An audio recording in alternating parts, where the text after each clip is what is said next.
Concernant Sanofi, sur le fait que ce ne soit pas conclusif, bah là oui, d'accord avec Sanofi, bien sûr, c'est ce que j'ai dit dès le début, hein, c'est pas étonnement. Mais par contre, c'est sur la question de la sécurité. Quand vous dites qu'il y a cette mort, jusqu'à preuve du contraire, il n'y a pas du tout de certitude que cette mort soit due à un effet direct de la chloroquine.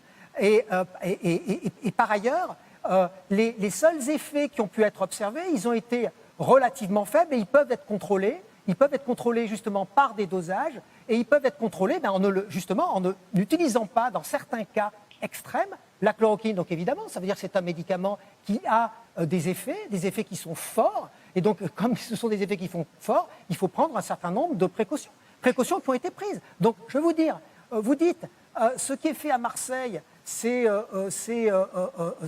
vague, c'est pas sérieux, etc.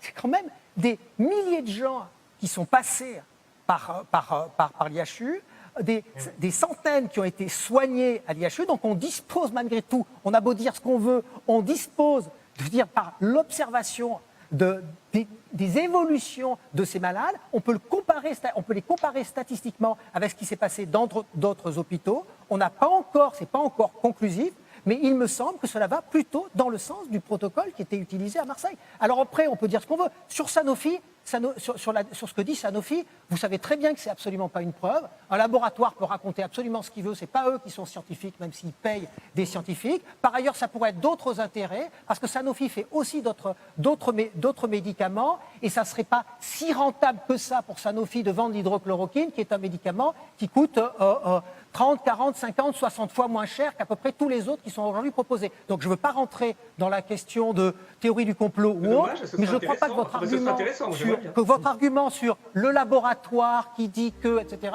soit un bon argument.